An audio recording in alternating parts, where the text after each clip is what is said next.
დილამ შვიდობის მოგესალმებით, გებრუნებით ეთერში. ხუთშაბათი დღეა და ხუთშაბათობით გვაქვს ჩემი საყვარელი რუბრიკა, ესე ვიტყვი, მიყვარს ჯანმრთელობის ზრუნვას და ყველაფერი, მაგრამ განათლებაზე საუბარი აუცილებელია და ამას გამოხმარება ამ რუბრიკის წარდგენი მარიამ ბუკია. მარიამ, მოგესალმებით. მოგესალმებით, მოგესალმებით ჩვენს მაყურებელს. მოკლედ განათლების რეფორმაზე ვსაუბრობთ. ვერ ამოვწურეთ ეს თემა, იმიტომ რომ იმდენად ძალიან ბევრი თემას და საკითხს მოიცავს. უნდა აღნიშნოს ის, რომ დაწყებითი განათლების მასწავლებლის მომზადების საგანმანათლებლო პროგრამა მთავრობის მიერ დამტკიცებულ და გამოქვეყნებულ, ესე ვთქვათ, პროგრამათა სიაში არ ჩანს. ამან გააჩინა გარკვეული კითხვები, იმისთან დაკავშირებით, რომ რა ტიპის განათლებას მიიღებს სტუდენტი, რომელსაც სურს, რომ გახდეს დაწყებითი კლასის პედაგოგი. მოკლედ ამ საკითხთან დაკავშირებით ვსაუბრობთ ჩვენ სტუმართან ერთად. ნათია უჩავა, დაწყებითი კლასის მენტორი, მასწავლებელი, განათლების ადმინისტრირების მაგისტრი. ძალიან დიდი მადლობა ნათია დათმობილი დროისთვის. მოკლედ დავიწყოთ ბუნდოვანებით. რა კითხვები გაჩნდა ამ, ესე ვთქვათ, პროგრამების ჩამონათვალთან დაკავშირებით და რას უკავშირებთ ამ ცვლილებას, რომელიც უშუალოდ შეეხო დაწყებითი განათლების მასწავლებლის მომზადების პროგრამას? მოგესალმებით, მადლობა დაინტერესებისთვის. როგორც თქვენ აღნიშნეთ, ჩამონათვალში არ იძებნებოდა კონკრეტულად დაწყებითი მასწავლებლის მიერ საბაკალავრო პროგრამა და აქედან გამომდინარე გაჩნდა შეკითხვები. იყო ცალკე საგნობრივად, მაგალითად ქართული, ბუნებისმეტყველება, მაგრამ კონკრეტულად დაწყებითი არ იყო. შესაბამისად, ცოტა ავფორიაქტით დაწყებითი კლასის მასწავლებლები იქიდან გამომდინარე, რომ საჭირო არის ახალი კადრების შემოდინება და მეტად თავისი სპეციფიკა აქვს დაწყებითი კლასებს. შესაბამისად, საჭიროა ცალკე განათლება ამ მიმართულებით, რომ მიიღოს სტუდენტმა, რომელიც სამომავლოდ შეძლებს სკოლაში დასაქმებას და მუშაობას. ხა ის სიახლე არის მათ შორის ის, რომ საბაკალავრო და სამაგისტრო ინტეგრირებული პროგრამა, რომელიც 5 წლიანი იყო, ახლა სიახლის მიხედვით შეიცვალა და არის 3 წლიანი საბაკალავრო პროგრამა. ამის შესახებაც რომ თქვენი პოზიცია დაგვიფიქსიროთ, როგორ უყურებთ ამ საკითხს, როდესაც 5 წლიანი პროგრამა უეცრად 3 წლიანი ხდება და მთავრობა ამას უკავშირებს დროისა და რესურსების ოპტიმიზაციას და მათ შორის ამბობს იმასაც, რომ აი ამ 5 წლიანი რადგან იყო ეს პროგრამა, ინტეგრაცია ვერ ხდებოდა კადრების შრომით ბაზარში სწრაფად. რამდენად მნიშვნელოვანი არის ეს ამ ტიპის პროგრამების არსებობა და რა ისწავლება და როგორია მისი სპეციფიკა? ილიას სახელმწიფო უნივერსიტეტს ჰქონდა სწორედ 5 წლიანი, რომელიც მოიაზრებდა ასევე მაგისტრის ხარისხსაც და ზოგადად საერთაშორისო დონეზეც მინიმუმ 4-5 წლიანი უნდა იყოს დაწყებითი საფეხურის მასწავლებლის პროგრამა და ეს ამის მექანიკური შემცირება გვაშორებს საერთაშორისო სტანდარტს, საერთაშორისო აღიარებასაც. იქიდან გამომდინარე, რომ დაწყებითი საფეხურის მასწავლებელი უნივერსიტეტში არიხებს მხოლოდ საგნობრივ ცოდნას, ეს გასაგებია, რომ საგნობრივად უნდა ისწავლოს, ისაგდები ქართული, ბუნებისმეტყველება, მათემატიკა, მისი მეთოდები, მეთოდიკა, პედაგოგიკა, მაგრამ გარდა ამისა, კოგნიტური კვლევაძიება, სოციალური უნარების განვითარების ძალიან ბევრ ასპექტს სწავლობს. სტუდენტი ფაქტობრივად აი ამ პროგრამის განმავლობაში მზადდება მთლიანად, მომზადებული არის, რომ შევიდეს სკოლაში და დამოუკიდებლად წარმართოს სასწავლო პროცესი. ეს პროგრამა გაჯერებული იყო პრაქტიკებითაც. მას ჰქონდა შესაძლებლობა, რომ სკოლაში მისულიყო, სკოლაში თვითონ ის დაენერგა თავისი ცოდნა, რაც ჰქონდა მიღებული წლების განმავლობაში, რაც ისწავლა, ცოდნის ტრანსფერი განეხორციელებინა სკოლაში. სკოლის შიდა სიტუაციას, სკოლის სამზარეულო ენახა და უკვე მომზადებული შესულიყო და დამოუკიდებლად შეძლებოდა ბავშვებთან ურთიერთობა. დაწყებითი საფეხურის სპეციფიკური იქიდანაც არის, რომ აქ ჩვენ ვიღებთ ძალიან პატარა მცირე ასაკის მოსწავლეებს, ხო, რომლებთანაც ურთიერთობა არის განსხვავებული. სხვანაირი მიდგომა სჭირდება, სხვანაირი ახსნა. ბავშვებს ჩვენ ვასწავლით, როგორ ისწავლონ სამომავლოდ. დაწყებით საფეხურზე ხდება თუნდაც ჯგუფური მუშაობის, თუნდაც წყვილებში მუშაობის, ერთმანეთთან ურთიერთობის სწავლა ხდება. ვუნვითარებთ ისეთ უნარებს, როგორიც არის ემპათია, ტოლერანტობა, ანუ ფუნდამენტი არის დაწყებითი საფეხური.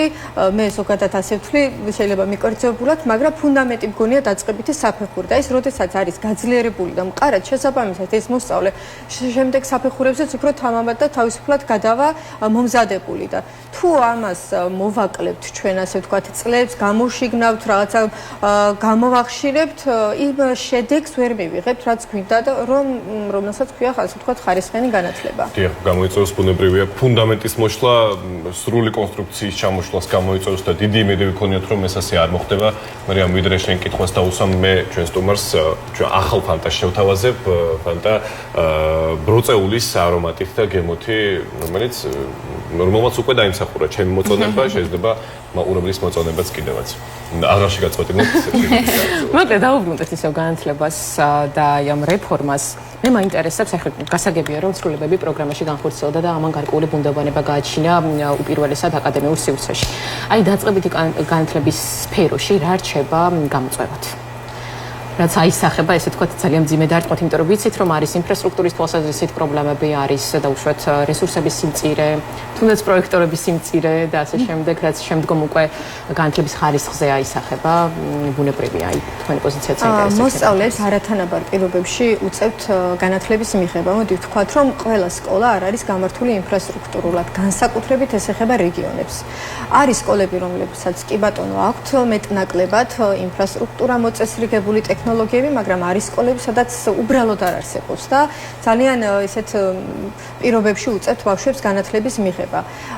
ბევრი გამოწვევა აქვს დაწყებით კლასებს და ზოგადად ვფიქრობ, რომ მარტო დაწყებიც კი არა, ზოგადად განათლების სისტემაში სკოლები ძალიან ბევრი გამოწვევის წინაშე დგანან, თუნდაც ერთი ძალიან დიდი პრობლემა, რაც პირადად მე მესახება, ის არის არასრული რაოდენობა სკოლების. რამდენიმე ცვლაში უწევთ სკოლებს მუშაობა, იმიტომ რომ სხვა სკოლის მოსწავლეები, სხვა სკოლა არის შეხიზნული მეორე სკოლაში, იქიდან გამომდინარე, რომ მიმდინარეობს სკოლის მშენებლობა, რომელსაც არ დაადგა, ასე ვთქვათ, დასრულება. ძალიან ბევრი გამოწვევის წინაშე დგანან და პირველ რიგში საჭირო არის, რა თქმა უნდა, ინფრასტრუქტურა და გარემო, მაგრამ ამ პროგრამების გაუმჯობესება უფრო უპრიანი იქნებოდა, ვიდრე პირიქით, რაც უკვე ნაცადი არის და რაც უკვე გვაქვს და ვიცით, ამის გაუმჯობესება უფრო დადებით შედეგს მოგცევს, ვიდრე პირიქით მისი გაქრობა. და ვფიქრობ, რომ ერთ-ერთი პრობლემა რჩება სამწუხაროდ ბავშვთა შიმშილი, ბავშვთა კვება, რომელიც წლებია, ესე ვთქვათ, დილემად რჩება, იმიტომ რომ უნდა აღინიშნოს, რომ სოფლიოში სულ არის 107 ქვეყანა, სადაც არის ეროვნული პოლიტიკის დონეზე გაწერილი კვების, ესე ვთქვათ, პროგრამა და სამწუხაროდ ამ 107 ქვეყანას შორის საქართველო არ არის.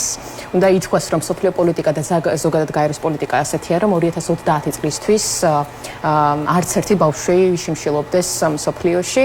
მოკლედ დაველოდოთ იმედია ესე იქნება. კი, არაერთი დაპირების მიუხედავად სამწუხაროდ ეს პრობლემად რჩება. ჯერ კიდევ ეკატერინე ტიკარაძის დროს 2019 წელს აღინიშნა, რომ ამაზე მუშაობა იწყებოდა და რამდენი წელი გავიდა და სამწუხაროდ ეს ბავშვთა კვება კვლავ დილემად რჩება. მხოლოდ წინა საარჩევნო დაპირება და რჩება როგორც მმართველი პარტიის, ასევე ოპოზიციის მხრიდან, თუმცა არჩევნების შემდეგ რატომაც ყველას ავიწყდება და ძალიან სამწუხარო და ცუდია, რომ ასე არის, რადგანაც შემთხვევაში სახელმწიფო ბიუჯეტი ისეთ რაღაცებში იხარჯება, რაც ჩემი პირადი აზრით გაცილებით უფრო ნაკლებად მნიშვნელოვანია, ვიდრე ბავშვის კვება და მშიერი ბავშვი რომ არ უნდა დადიოდეს 21 საუკუნეში სკოლაში, მგონია რომ ამაზე თანხმდებით ყველა, ვისაც გვინდა რომ ცივილურ სამყაროში ვიცხოვროთ. პენსიონერები ჩვენი მომავალი მათ უნდა შექმნან და ასე რომ მშიერი გონებით ეს ძალიან რთული არის რომ განხორციელდეს. კი ბატონო, ერთ-ერთი პრობლემა არის ასევე სახელმწიფო პოლიტიკა, რატომღაც ძალიან დაიჩაგრეთ განსაკუთრებით დაწყებითი განათლების პედაგოგები, აი ამ თემაზეც რომ გითხრათ თქვენში ფედულობა. ნამდვილად მე ვფიქრობ, რომ დაწყებითი საფეხურის მასწავლებლები ყველაზე მეტად ვართ დაჩაგრულები და მაყურებლისთვის ახსნი რატომ. ძველი სქემის მიხედვით იყო სტატუსები, უფროსი წამყვანი მენტორი და რაც უფრო მაღალი სტატუსი ჰქონდა, დანამატიც შესაბამისად უფრო მეტი ჰქონდა, რაც აისახებოდა ხელფასზე. შემდეგ ახალი სქემა როდესაც დამტკიცდა, გადავიდა ეს, ხელფასი მიბმული იყო საათობრივ დატვირთვასთან. რაც უფრო მეტ საათს ატარებ, რაც უფრო მეტ გაკვეთილს ატარებ, მით უფრო მაღალი გაქვს ხელფასი. გასაგებია ეს ყველაფერი, მაგრამ დაწყებითი განათლების შემთხვევაში მასწავლებელს ფიზიკურად ვერ ექნება 18, 20 და მით უმეტეს 25 საათი, იქიდან გამომდინარე, რომ ჩვენ ვასწავლეთ კონკრეტულ საათებს, კონკრეტული საგნების მიხედვით, მაგალითად მათემატიკა, ქართული ბუნება, ასევე ვასწავლეთ ხელოვნებას, მე და საზოგადოებას, თუმცა აქაც ახალი მოგვეწია სქემის ფარგლებში, რომ მომავალი წლიდან მაგალითად ჩვენ არ გვექნება სწავლების უფლება ხელოვნების. იქიდან გამომდინარე, რომ ჩაბარებული გვაქვს რაც იყო მოთხოვნილი, კომბინირებული ქართული მათემატიკა, ბუნება და შესაბამისად ხელოვნება არ შედის ამ კომბინირებული რაშიც გვაქვს კომპეტენცია დადასტურებული, არ შედის მედასაზოგადოება, ზოგიერთ სკოლაში სპორტსაც ატარებენ დაწყებითი საფეხურის მასწავლებლები და აქედან გამომდინარე ძალიან დაბალ ცოტა მცირე საათზე ვრჩებით, შესაბამისად ანაზღაურებაც იქნება დაბალი.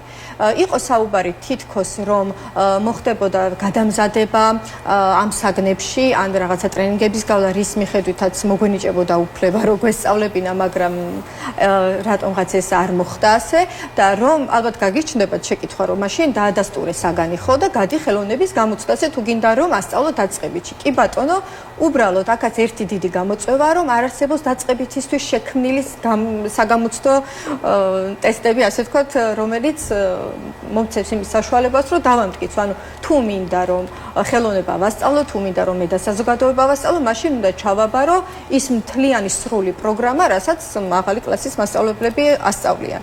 აქედან გამომდინარე ძალიან დაჩაგრულები ვართ და ვფიქრობ, რომ რაღაცა ჩვენთვის ოპტიმალური და გონევრული გადაწყვეტილება უნდა იყოს მიღებული, რომ როდესაც ვასწავლი ამდენი წელი, თუნდაც 5 წელი, 6 წელი, 4-იც ასწავლის მასწავლებელი ამ ხელოვნების საგანს, რაღაც ხელოვნებაზე ვაკეთებ აქცენტს, მაგრამ ნუ მაგალითად მომყავს, უნდა მქონდეს ამის უფლება, იმიტომ რომ დაწყებითში მოგეხსენებათ ყველაფერი არის თამაშით, გაფერადებით, დაწებებით და ხელოვნება ყველა საგანთან არის ინტეგრირებული უმეტეს დაწყებითში და აქედან გამომდინარე მოხდა ისე რომ დაწყებითების ფიზიკურად ვერ ექნებათ უბრალოდ ბევრი საათი რომ შესაბამისად ხელფასიც მაღალი გქონდეს და ვართ დაჩაგრულ პოზიციაში ნამდვილად. ანუ გამოდის რომ რაც უფრო მეტი დრო გაქვს და რაც უფრო მეტ საათს ატარებ, მით უფრო მაღალი გაქვს ხელფასი. კი.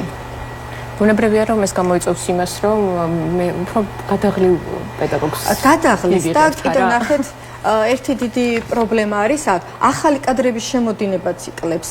ნახეთ სკოლებში მასწავლებლები, სკოლაც უნდა იძლეოდეს საათობრივად უნდა ჰქონდეს სკოლას, ხო, ბევრი საათი. მასწავლებლების შიდა კადრი დაიტვირთა მაქსიმალურად, აიღეს საათები და შესაბამისად ეს იმას გამოიწვევს, რომ ახალი კადრი ვეღარ შემოვა, თუნდაც მცირე საათზე, იმიტომ რომ იყო რომ რაღაცას უღირდა, თუნდაც 10 საათზე, 12 საათზე სკოლაში მუშაობის დაწყება. აქედან გამომდინარე, ახლა ის საათებიც მაქსიმალურად ათვისებული აქვს სკოლაში მასწავლებელს და ახალი კადრების შედინებაც იკლებს ამის შანსები.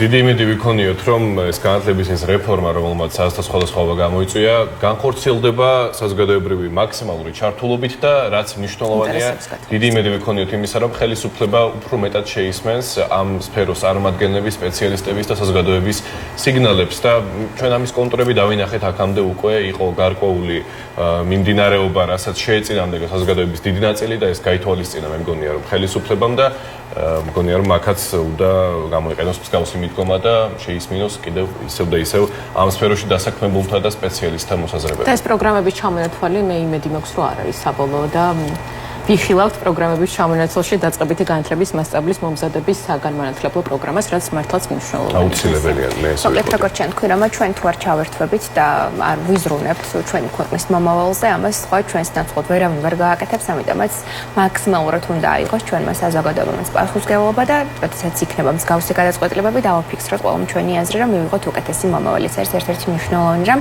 რომელიც ჩამოგვაყალიბებს ნამდვილ საზოგადოებად და მივიღებთ იმ ბენეფიტებს, რომელიც ჩვენთვის ძალიან მნიშვნელოვანია. და მადლობა მარიამ ბუკიას და ჩვენს სტუმარს იმისთვის, რომ ამ მნიშვნელოვან საკითხზე ვისაუბრეთ.